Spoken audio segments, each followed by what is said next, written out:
right, so good morning. Happy Tuesday. Thank you all for being here. I appreciate it. Good to have you here. Happy Thursday. Well, whatever I said. This is Thursday. Next week, Tuesday. I think that's what I was. Boy, it's one of those mornings. All right, prop that back on. Next Tuesday at 8:30, when you come to lab, you'll turn in the hydrogen spectrum lab that we did on Tuesday. Problem set 3 will be due. You'll take seminar self-quiz 3 and then actual quiz 3, which will have stuff from problem set 3. And then we'll go next door and do the nomenclature lab, so make sure you bring a printed copy on it. One announcement is that I found out yesterday that next week, Thursday, so a week from today, around 10 o'clock, they're going to have an earthquake drill. They're calling it Shake, Rattle, and Roll or something juvenile there. Anyway, how this is going to work is next week, Thursday, not today, but next week, when this drill goes off, it'll, alert, earthquake, whatever. And then once the drill, we're supposed to hide under desks. And then once that part is over, we're all supposed to evacuate. We'll go out to the parking lot kind of next to the flagpoles. I'll lock the door behind me. We'll come back and act like nothing happened. So just kind of giving you a heads up, that's going to be next week, Thursday.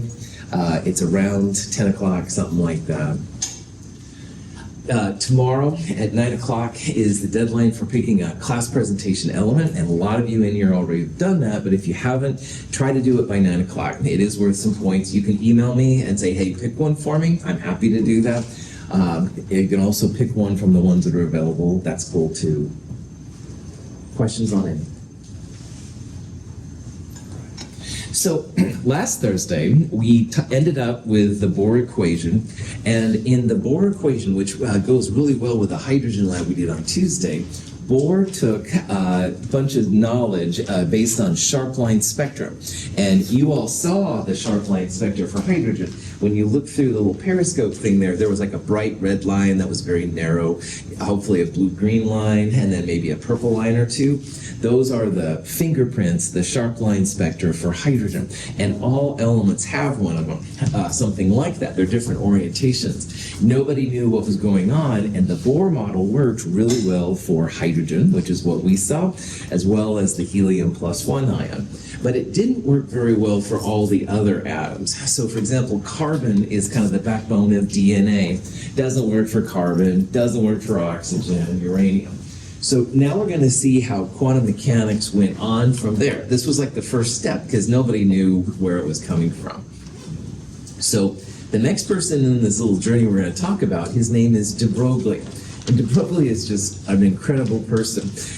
He was working on his PhD in physics, chemistry, something like that. And he came up with an amazingly simple connection. We talked on last Thursday, and we also used in lab, how E equals h nu, the frequency times Planck's constant, but you can substitute for the frequency speed of light over wavelength. So if you substitute that, you have energy equals hc over lambda. And he realized all of that energy possibly could be related to the energy of Einstein's equation. Now, one of the things that Einstein is famous for is E equals mc squared. And we'll use this in Chem 222, but for right now, just know it's another big equation. So all this guy did, he let mc squared equals hc over lambda. They canceled out one of the c's, and he thought about it and thought, well, if something has mass, it must be an object. And according to Einstein, objects can't move at the speed of light, so he changed the remaining c to just a velocity. And he came up with this equation that says the wavelength of a particle equals Planck's constant divided by the mass divided by the speed it's traveling. And I want you to just think about this equation for a little bit, because waves always have ups and downs, troughs, crests, nodes, amplitudes, blah, blah, blah. But particles, you and me are particles, by the way, we don't usually have waves. Like when you see me walk, hopefully you don't see me do this kind of thing, unless maybe I'm dancing and had a few too many IPAs, I don't know, but anyway, but I don't usually, and hopefully you don't either, have a wavelength associated with it, right? And that's what de Broglie's wavelength says. His equation says that objects with mass m should have a wavelength associated. And his PhD committee didn't know what to do with it. He wrote an 8-page PhD thesis. Now, if you ever want to come to my office, my PhD thesis, more than 400 pages, man, it was blood, sweat, and tears getting that thing together. His PhD thesis, 8 pages. A little bit jealous, I won't lie. Anyway, they didn't know what to do with it, so they sent his stuff to Einstein, and Einstein said, yes, give this person his PhD. So de Broglie is amazing in my world, and so many different levels. But all of that side stuff being kind of silly, what's really cool here is he brought out the idea that small particles might have a wave.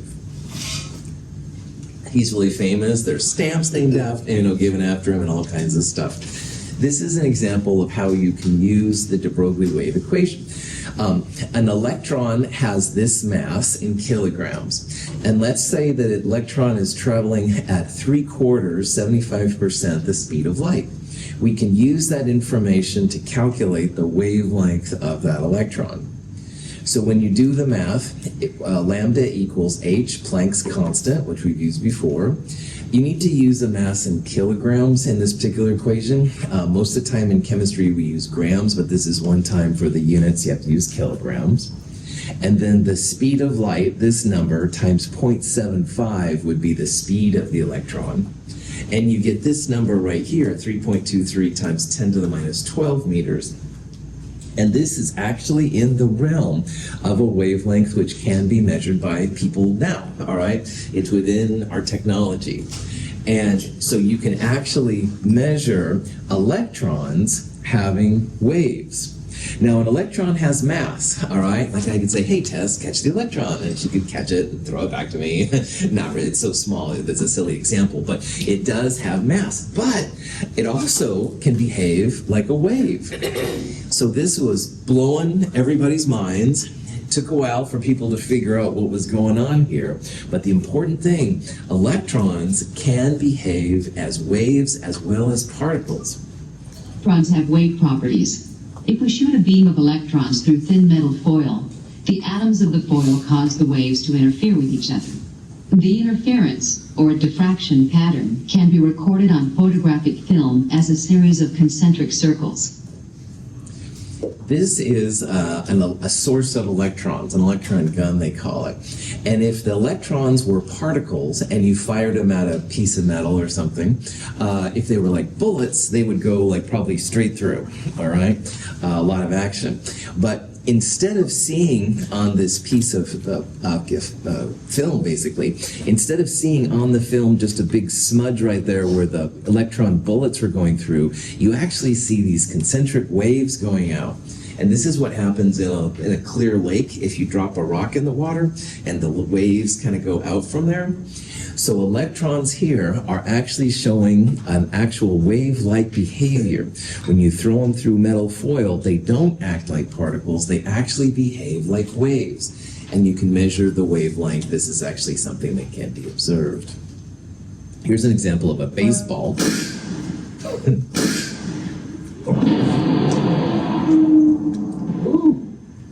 Let me play this thing real quick. I love YouTube for this kind of stuff, so. Anyway, a baseball is a particle, all right? So look, it just goes smashing right through that dummy right there, and that's what you would expect for an electron, all right? You see this supercharged baseball thing just blasts through that thing. Anyway, I made some quick measurements. We'll assume the baseball is about 115 grams. It's traveling at 1,000 miles per hour, which was about what they said in this video. And the wavelength that you calculate, 10 to the minus 33 centimeters. Now, scientists can measure about 0.01 nanometers is no problem. But this number is many, many orders of magnitude smaller than that. that. So we don't have the technology to measure a wavelength of anything in our macro world, all right? So when you see me walking down the street, you don't see me having a wave. I'm too massive, all right? And you are too. So that's why we don't see anything. And if Tess and I threw baseballs instead of electrons, you wouldn't see any waves with those either. Do you have a question? Any questions? Okay, so de Broglie was cool because it opened the door to the idea that, even though electrons are particles, they may act more like waves than particles. Another person in this game, his name was Heisenberg. I have kind of mixed feelings about Heisenberg. He actually worked for Nazi Germany during World War II.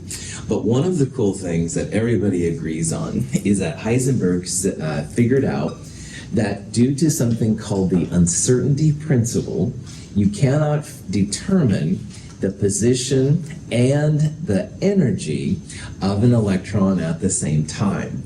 And this was really interesting how he figured that out. But anyway, what this means is because these electrons are so small, we're starting to see really weird behavior.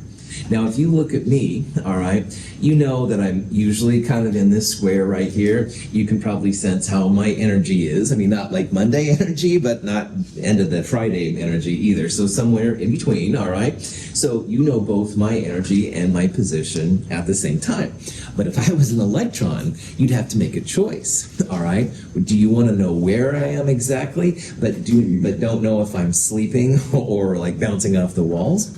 Or do you want to know my energy exactly and at best have an approximate area where I'll be most of the time? And this is what scientists have to do in this quantum mechanics stuff. In physical science, we always pick the energy. So we will know the energy of these electrons very, very well. But we're going to make up for it. We're only going to know the approximate position of the electrons, which is kind of a trip.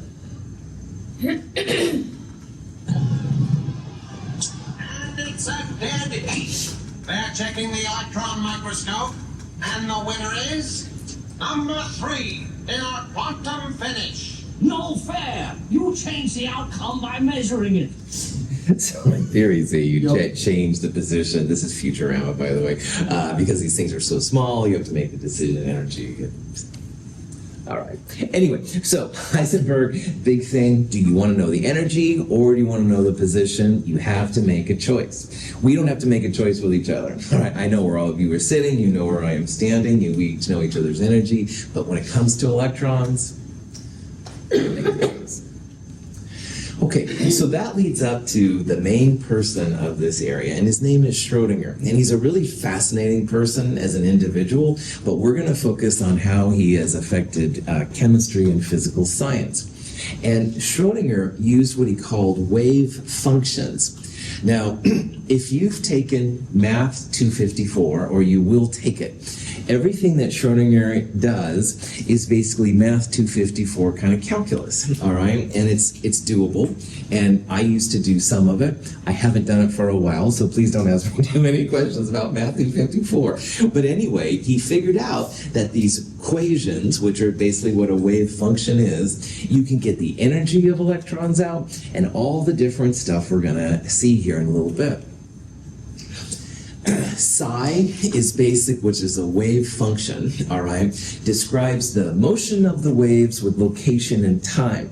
And quantization, like when you had n equals 1, n equals 2, n equals 3, like on the energy levels from lab, all of those things came out naturally when you apply these two waves, all right? And this was something that Bohr didn't have. He kind of thought, well, there's n equals 1, n equals 2, but he didn't really know where they were coming from. Well, Schrödinger nailed it because waves naturally have places that they're going to be. These little pictures right here, this would be like classical physics. And so they thought that any energy was possible, therefore electrons could be anywhere around the atom. So if my phone here is the nucleus and I'm an electron, in classical physics, I, the electron, could be any distance from the nucleus that I wanted to. But what Schrödinger saw, and what Bohr started to see too, is that you can be n equals 1, And you can be n equals 2 or 3, but you can't be like n 1.5, all right? And you can't be n 2 1/4. You have to have these steps that are allowed. Not all positions will be allowed under this new regime. So these psi's, when you do the math on them, they're really what we're gonna call orbitals here in a little bit. And an orbital, remembering that scientists have to always pick energy over position, an orbital is the best idea of where the electron's going to be. And so for me, my orbital would probably be like this kind of square down here. That's where I am most of the time. But maybe once in a while I want to go, hey, Houston, got any big plans this weekend, man? Dorky comment. But yeah, so once in a while I'll break out of my area, and that's what electrons do too, all right? And it's kind of cool because the most recent Nobel Prize in Physics, which was announced on Tuesday, they are working on tunneling, quantum tunneling, and that's exactly what I tried to just demonstrate with Houston right there. Electrons usually are in a certain place, but once in a while they go outside of that. It's pretty cool kind of stuff. But anyway, we're going to show pictures. Most of the time, the electrons are in there, but once in a while, they aren't. Now, psi itself doesn't help, but if you take the square of psi, this is where you get the probability of it being there. And that's what chemists do. And again, we're not going to do any of this math. If you don't know what calculus is, or you think it's the stuff on your teeth that the dentist takes off, that's fine. All right? You don't have to know that kind of math for this class by any means. But it is pretty cool how they do this. And this is all stuff you can do too if you take Math 254, the equivalent. So we'll look here in a little bit then about how the results of all this calculus stuff, and we'll see how it allows chemists to figure out the energy of different atoms. Any questions? Okay. A familiar depiction of the atom shows electrons orbiting the nucleus like planets around the sun. This model is neither accurate nor useful. We no longer think of electrons as orbiting the nucleus, and we cannot predict their location with accuracy. A more useful model is the quantum mechanical view of the atom, which represents the positions of electrons in terms of their probability of being in a particular region around the nucleus.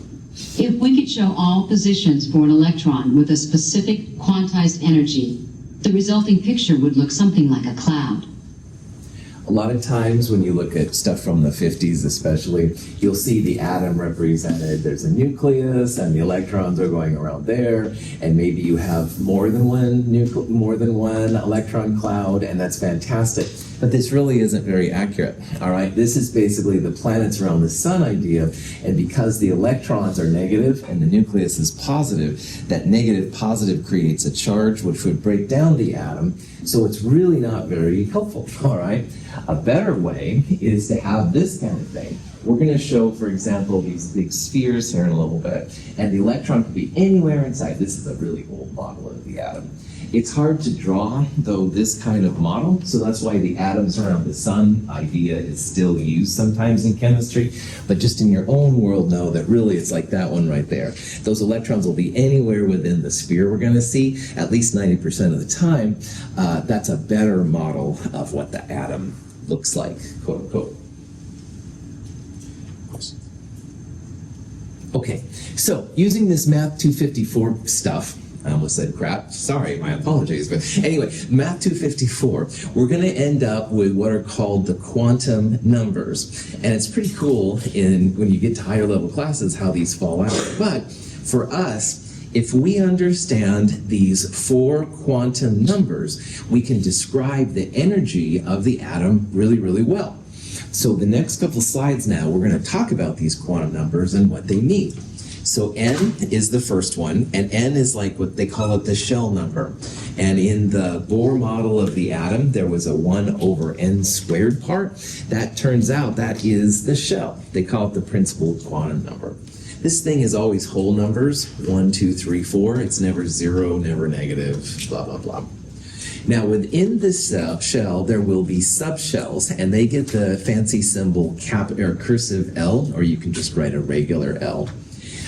L depends on the n value. So L always starts at 0, and it goes up to n minus 1. So, for example, if n is 3, Then L would start at 0, and it would go up to 3 minus 1 or 2. So you'd have L values of 0, 1, and 2. M sub L is called the orbital, and orbitals will literally be the places that the electrons hang out where they are more than 90% of the time. M sub L depends on L. The orbitals depend on the subshell. If you have an L value of 1, M sub L goes from minus L to plus L. So if L is 1, that would be minus 1 to positive 1, minus 1, 0, and plus 1. For both L and M sub L, you can have values of 0 and they count. They're not, it doesn't mean they don't exist. So like in 0 in math means that nothing's there, but an M sub L of 0 is an actual value of M sub L, and an L of 0 is a value. And then finally, there's what they call the spin quantum number. Spin only has 2 values, positive 1/2 and negative 1/2. So what we'll do is we'll look at these in order: shell, subshell, orbital, and spin, and then I'll try to pull them together and show you how they all interconnect. So again, when you do this fancy smancy math, all right, out pop these 4 numbers, and these numbers actually allow you to find how electrons are placed around atoms, which is pretty cool. Okay. Question? Yeah, so the first one is called the shell. It's the principal quantum number. And this is the one quantum number that Bohr saw. So like in the lab on Tuesday, once you guys were taking a number and dividing by n squared, dividing by 1 squared, 2 squared, those 1s and 2s and 3s, those are the shell values, which is kind of cool. So you can think about shell as being, first of all, how far you are from the nucleus. So n equals 1 would be the closest to the nucleus. N equals 2, a little further out. 3 would be further out yet, etc., etc. And as you get further from the nucleus, it's easier to remove electrons. So those electrons which are really close to the nucleus will be the hardest to remove. On the other hand, the electrons farthest from the nucleus will be a little bit easier. So again, pretend I'm saying, hey Houston, what are you doing this weekend, man? And he's like, oh, but paying attention, he's really focusing. But Tess might be over there, like texting or talking to her friends or whatever. She's further away. Houston can't do anything because I'm right here, I'm the instructor. But people farther away have more flexibility in what's going on. Sorry for using both of you as models. This is so silly, but yeah, like, all right, Prof. Ed, back on.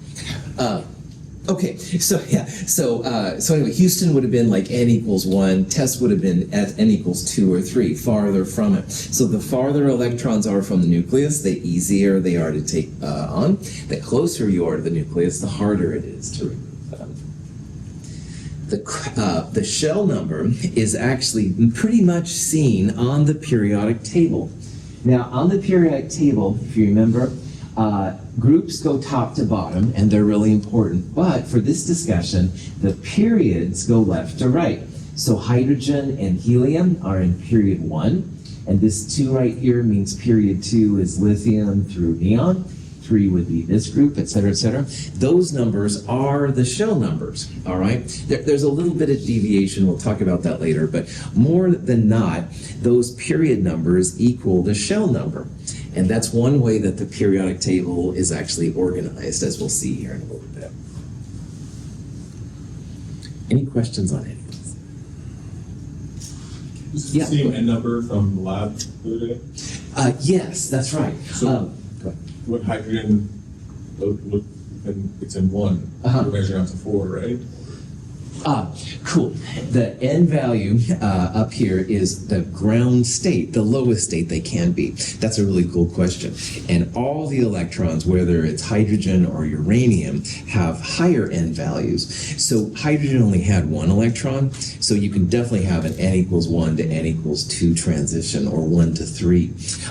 Uranium or cesium, one of these bigger ones, they would have more filled shells, like maybe up to N equals 6. But then cesium would have an N equals 7 above it, so you could have a jump from 6 to 7. Cool question. Other questions? Okay, so shells, basically how far you are from the nucleus, which is kind of cool. The subshell, which fancy name is angular momentum quantum number, kind of describes the types of orbitals that you have in that particular shell. And for the L value, we have these kind of little drawings right here. We'll talk about them. These drawings represent where the electrons are most of the time, usually 90%-ish of the time. So 90% of the time, this little sphere, that's where the electron's going to be. 90% of the time in this one, the electron's going to be in both of them. Now, electrons are going to behave as waves, all right? So waves can have a positive and a negative, a crest and a trough, sometimes they call it. That's what those colors represent. When you do the math, there's like a positive part and a negative part. And that's what those colors mean in this world. Don't be too worried about that, but that's why they show up as different colors. This one has this, looks like this one looks like this, etc., etc. L values always start at 0, and they'll go up to n minus 1. So each shell is going to have its own values of L, all right? So like cesium goes up to n equals 6, or starts at n equals 6. L values for that would be 6 minus 1 or 5. It's always an n dependence on what's going on. But one thing that is important is that n and L are always going to be different numbers. You can't have n and L be the same. We're going to talk here in a little bit about how L values and n values together help dictate the energy. And because n is a whole number and L is also some kind of whole number, if you put the n and the L's together, it would look weird. So like a 1s would be a 1 for the n and a 0 for the s, as we'll see. That would look like 10. And you couldn't tell if that was the shell number or n and L. So a lot of times people will use these letters to represent the L values. So L values always start at 0 and they go up to n minus 1. So let me put down here the most common versions that we're going to see. L equals 0 is referred to as S. Next one is P, D, F, G. Goes H after that, etc., etc. If these are new to you, a lot of times people say, well, like, stupid people drink freaking gas. If you have an H, stupid people drive freaking gas hogs, whichever version you want to use here.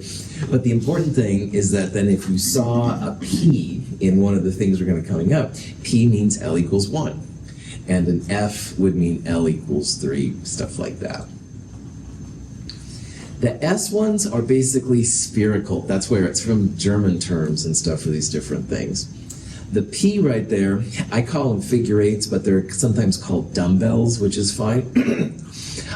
If you use your imagination, there's like 4 leaves on this one, so sometimes they'll call it the clover.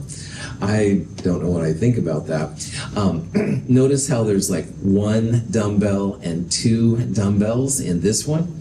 This one has, if you use your imagination, 3 dumbbells. So the number of dumbbells increases as the L values go up. But we'll talk more about that later. Any questions? The M sub L value depends on L, just like L depends on N. M sub L has to do with the orientation of the orbitals in the subshell. So as an example, if L equals 1, M sub L values go from minus L to plus L, going in whole numbers and including 0. So if L is 1, that means M sub L minus 1, 0, plus 1, 3 M sub L values for L equals 1. And in this particular case, those represent the axes that these dumbbells are oriented. So in this picture right here, this is the z-axis, this is the x-axis, and this is the y-axis. All of these look like a figure 8, all right? But the difference is that they're oriented along different axes. This is the x, this is the y, this is the z. So one interpretation then is the direction, tells you the direction that these orbitals are oriented. Here's a cool little table of L values and the number of orbitals, which is 2L plus 1. So if L is 0, then 2 times 0 plus 1, there's going to be 1 orbital. There's only one value of m sub L. But if L equals 1, like we saw here, m sub L is 2 times L plus 1, so 2 times 1 plus 1, 3 values. That's where the minus 1, 0, plus 1 comes from. That's why there's an x, y, and z.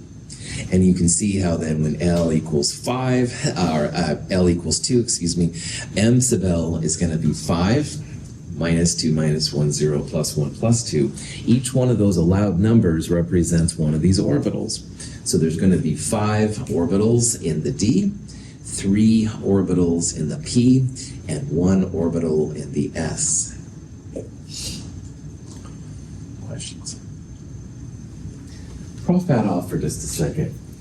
If you've taken some chemistry before, you might have seen like 1s2, 2s2, 2p3 electron configurations. That's where we're aiming, all right? But we're really looking at the nuts and bolts of where the 1s comes from. And we're looking at why there's 2 electrons sometimes in things, or 3 or 1. So we're kind of getting into the pieces where these kind of things come from so we can predict electrons around atoms. Prof, back on. Important stuff. Questions on anything? Any spinning electric charge creates a magnetic field. Spinning electrons produce magnetic fields with an identifiable magnetic polar orientation, so-called north or south. The polar orientation of a given electron is determined by the direction of its spin. Electrons, as they spin around, which they do, they create a little bit of a magnet. And inevitably, unless you're in a gas phase vacuum, essentially, inevitably there's going to be some other bigger magnet next to the electron. So let's imagine that on the screen here, this black strip, this is the magnet and it's facing towards the ceiling, okay? Well, electrons will orient themselves either with the spin, so this one's pointing up, just like I said, this magnet's pointing up, or they'll orient themselves opposite the spin. So this one's down if this black thing is some magnet pointing up. So the positive 1/2 and negative 1/2 values associated with m sub s correlate with an electron spinning with the external magnetic field or against the magnetic field. So positive 1/2 is a little bit lower energy than the minus 1/2, because spinning with an external magnet is usually easier than spinning against it. You have to flip the angles around and stuff like that. But that's why there's only 2 values of m sub s. M sub s doesn't depend on anything else. It's either positive 1/2 if it's with the magnetic, or minus 1/2 if it's against the magnet. So the spin quantum number took a while for people to find out. It didn't come out immediately when Schrödinger first announced these things. But once he did, it made a lot of sense, and now we can do some cool things with it. Okay. Each one of these little arrows represents a paramagnetic system. Excuse me, let me back up. It represents the spin of an electron. Sorry, I haven't talked about paramagnet yet. So this is the spin. It's spinning up with the field, but this one would be spinning down against the field. So every up you can see has a down, every down has an up. So if every up arrow has a down arrow, every spin 1/2 has a spin minus 1/2, the little bit of magnet from the up and the little bit of magnet from the down cancel, all right? So if you have just as many up arrows as down arrows, they refer to it as a diamagnetic system, and those have no interest in magnetic fields. And most of the things around us are diamagnetic, all right? Your phones, aluminum cans, plastic, etc. All of these things have just as many ups as downs. So most things that we deal with in our day-to-day world don't have any leftover positive or negative spins. However, it is absolutely possible to have an overall charge on the spins. So this represents a random set of paramagnetic systems. You can see like there's a couple spin downs, there's kind of an up to the left, there's another up to the left, there's some up to the right. the spins are all over the place here. So if you end up with not having an up for every down or a down for every up, you're going to end up with a paramagnetic system. And these little guys can be buggers to us as humans, because if you've heard about like antioxidants, or you've heard about free radicals or trans fats, all of these things are actually related. Trans fats create what are called free radicals, which are basically paramagnetic systems. And in our bodies, those paramagnetic systems can cause cancer and stuff like that. So people will take antioxidants, vitamin C, selenium, stuff like that, to try and fight those free radicals. They neutralize them, essentially. So paramagnetic systems aren't real common in our day-to-day world, but when we run into them, you've got to be careful, all right? They think that aging is caused by paramagnetic systems. It's probably a little bit more complicated than that, but still, it's... Different materials have different magnetic properties. Liquid nitrogen is diamagnetic and is not attracted to the magnet. Liquid oxygen is paramagnetic. Paramagnetic substances in the liquid or solid state are generally attracted to magnetic fields. Liquid oxygen is held by the magnetic field. Most substances around us are diamagnetic, and if you put them through a magnet, they just go right on through, no worries. But liquid oxygen is an example of something which is paramagnetic. It sticks to the magnet, and the stickiness causes a lot more types of reactions than we're used to. So diamagnetic means just no interest in magnetic fields. Every up has a down. But if you have something paramagnetic, it means you usually have an unpaired electron, like an extra up with no down or a down with no up. Now we're going to draw diagrams like this here in a little bit. If you have a diagram with leftover up arrows, that's what it means to be paramagnetic. On the other hand, if every up has a down, up, down, up, down, up, down, this would be an example of a diamagnetic system. This one won't be interested in magnetic fields, but this one would be interested in magnetic fields. A little bit more reactive. All right, so here's kind of an overview of the quantum numbers. N is a whole number, starts at 1, in theory goes up to infinity. It basically tells about the shell, how big the atom is, stuff like that. L goes from 0 up to n minus 1. So if n was 4, n minus 1 would be 3, L would go from 0 up to 3. This is the subshell, tells you what the orbitals look like and stuff. M sub L is the orbital quantum number. It tells you the orientation, so like x, y, and z. M sub L values go from minus L to plus L. And finally, this last one, the spin quantum number, only positive 1/2 when it's with the field, or minus 1/2 when it's against it. So M sub S does not depend on the other 3 quantum numbers. So a question you might see then is, which of these sets of quantum numbers is not a valid set? Which one breaks the rules we just talked about? And for questions like this, what I would do is I would start with n, which is usually on the left, and m sub s on the right, because they're the easiest. Now n is always going to be a whole number. So if you saw like n equals 0, that would be bad. But in these examples, 4, 6, 2, and 3, those are all legit values of n. That's not a problem. Now, m sub s has to be positive or negative 1/2. So if you saw m sub s equals 0, m sub s equals negative 1, those would be bad. But all of these values are positive, negative 1/2, so those are okay too. So then I would start looking at L. And remember, L can be no bigger than n minus 1. So if n is 4, the maximum L would be 3. It goes from 0 to 3. L equals 1 is fine. 6 means that L can be no bigger than 6 minus 1, 5. So 5 is legit. It could be anywhere between 0 and 5.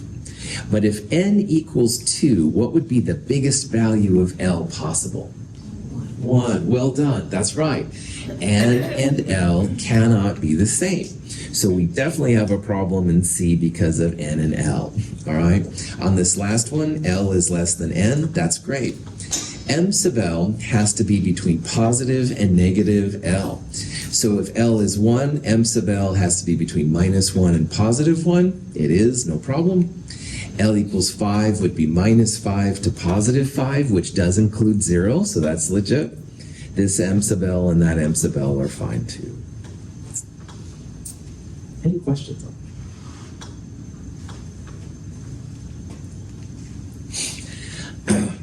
The NL notation is used to figure out how electrons get placed around atoms. Now, Bohr thought that the energy was just based on n. So in the lab, when you went 1 over n squared times some number, that was figuring out the energy levels of the different pieces. But when they did the full quantum value, it's not just about n, it's also about L. So earlier we said how L values have a letter associated with it. So if you had, for example, a 3s, the number in front is literally the n, so that's 3. And s, if you look on the table, s means that L equals 0. And again, if you tried to put a 3 next to a 0, it would look like 30, and that would be confusing to chemists, because do you have n equals 30, or et cetera, et cetera? So that's why they use this NL notation. And if you look at these little pictures, these are the pictures of the different orbitals. So the first ones are going to be basically big spheres. Then the X's are like a dumbbell. They're like a figure 8. And there's an XYZ, etc. These are the D's. We'll talk about them.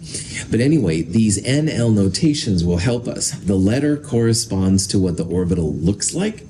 And the number corresponds to a couple of things. First of all, notice that n equals 1 and 1s is smaller than 2s. And 2s is smaller than 3s. So as n gets bigger, you have more volume. They get bigger orbitals. You can also see here that 3pz is bigger than 2pz. And if you had a 4pz, it would be even bigger than 3pz, stuff like that. So the NL notation is pretty important. We'll talk about that more in a little bit. Any questions? Okay. So here's another question. Let's say that you have an orbital, n equals 3, L equals 1, M sub L equals minus 1. What type of orbital is it? What is the NL notation for it is what I'm asking. Now, M sub L doesn't really have anything to do with this NL stuff, so you can ignore it. But n equals 3 means that the first number is going to be a 3, so this D answer doesn't make sense. That would be n equals 4. And L equals 1, if you go over to this table, L equals 1 is a P system. So we would say that this represents a 3p orbital. Okay? Any questions?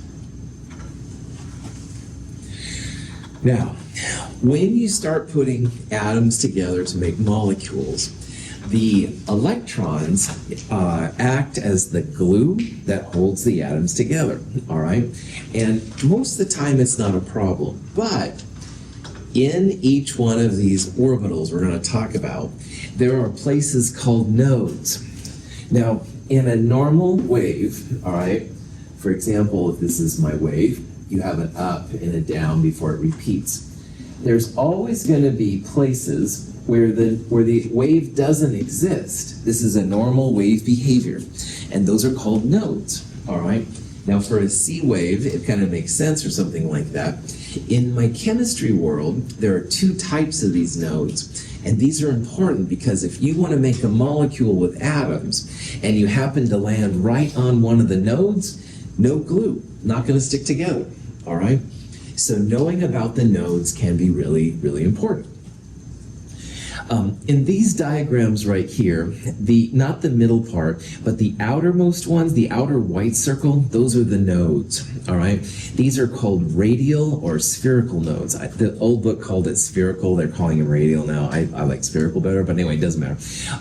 Those are like beach balls within beach balls, and those represent the place where you cannot make the atom stick. So they are important to know. There's a typo right there. Sorry about that. That shouldn't be a 13. That should be a 3. Sorry. But anyway, to figure out the radial or spherical nodes, it's n minus L minus 1. So for 1s up here, n is 1. That's the n value. S means L is 0. 1 minus 0 minus 1. 1s doesn't have any radial nodes. But for 2s, n is 2, L is still 0 because it's still an S, 2 minus 0 minus 1, 1 radial node. And that's what that inner white circle there represents. Now it's actually a sphere, it's not just a circle, but you can see why this can be important, because if your atoms try to stick there, no electrons, no glue. All right? This is 3s, 3 minus 0 minus 1, not 13, gives you 2 radial nodes. So radial nodes or spherical nodes are just one of the things you can run into. There is also what they call a planar node.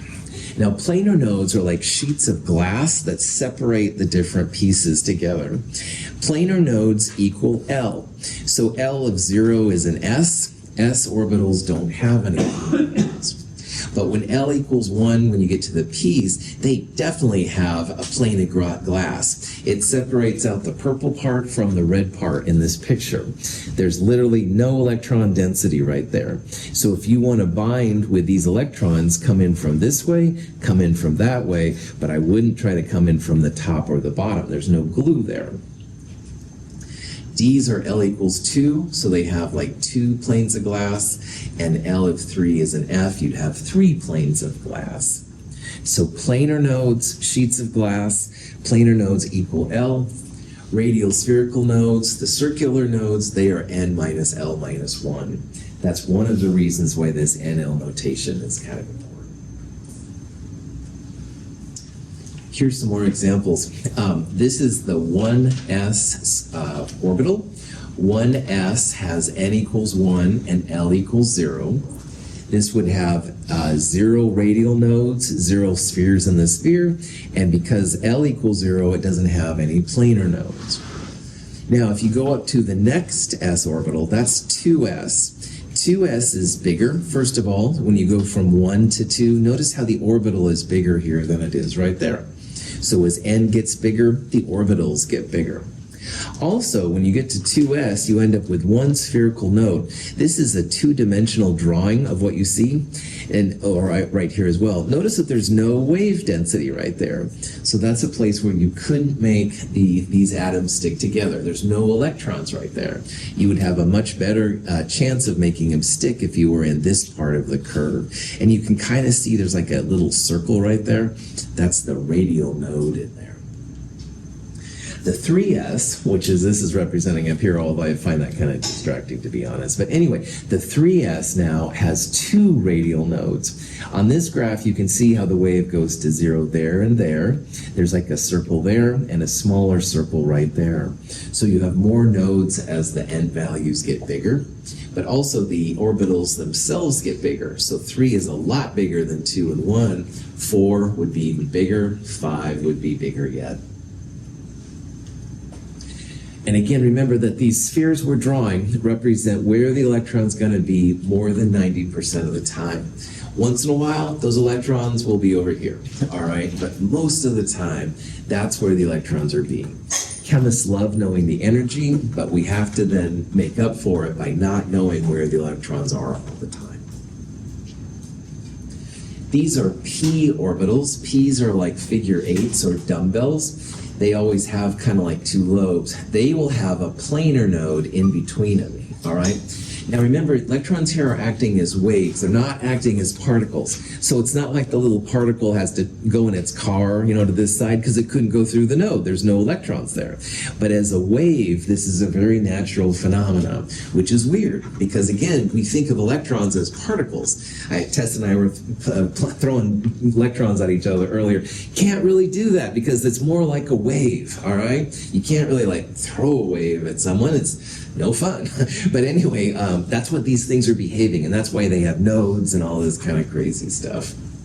Now, each one of these p orbitals is going to have an x, y, and z. I'm only going to show one orientation just to make it easier. This is the corresponding 3px to the 2px. Again, it's bigger, all right? This one now has a radial node, and it has that planar node kind of circumventing it right through the middle. So this is a question you might see. It says how many total nodes are in the 4p orbital. So the radial nodes equals n minus L minus 1. And the planar nodes equals L. So for problems like this, you need to find the n value, you need to find the L value, then you can find how many of each of these there are, add them up together, and good to go. So for 4p, n equals 4. For a p orbital, L equals 1. So radial, 4 minus 1 minus 1, it's going to have 2 radial or spherical nodes. Planar nodes equals L. P means L equals 1, so there's going to be 1 planar node. So 2 radial nodes and 1 planar node, 3 nodes total. All right, that's how you figure these things out.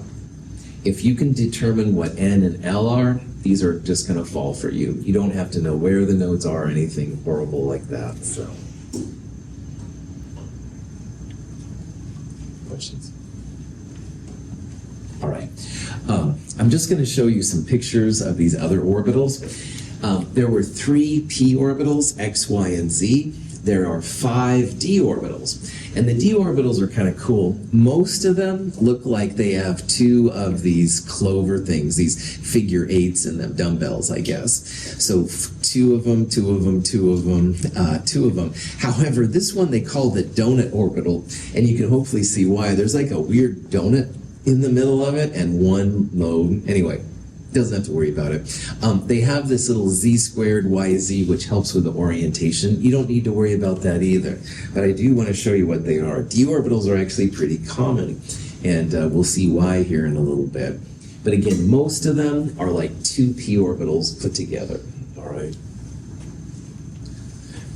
So here's another kind of question you might run into. Here's 4 types of orbitals, and the question is, which orbital do you think will have the most volume? Which one is the biggest? Now, as we saw earlier, when you have like 1s versus 2s versus 3s, the number kind of tells you like which one is the biggest. So I would look at the n values on this problem to make that prediction. So 1 should be smaller than 2, 2 smaller than 3, but the biggest one of all here will be the n equals 4. The bigger the n, the bigger the orbital, the further from the nucleus it's going to be. Questions? Okay. The F's orbitals are also kind of cool looking. Most of them are like 3 figure 8s. So most of the D's were 2 figure 8s together. Most of these look like 1, 2, 3 figure 8s altogether. These aren't used very much because the F orbitals aren't as common, but they are kind of interesting. This is a summary of all the different kinds of orbitals. So the S's are like spheres. These are the P's. They have like a figure 8 along X, Y, and Z. Here are the D's. Most of them are like 2 figure 8s with a donut orbital thrown in for good measure. And then here are the F's. They're kind of weird. Here's a double donut. Anyway, you don't have to worry about that. If you can know what the D's, P's, and S's kind of look like, I consider that to be a victory. Questions? Okay, let's take a break. It's about 9:23. I'll start up about 9:28, 9:29, something like that. So take a break, stretch your legs.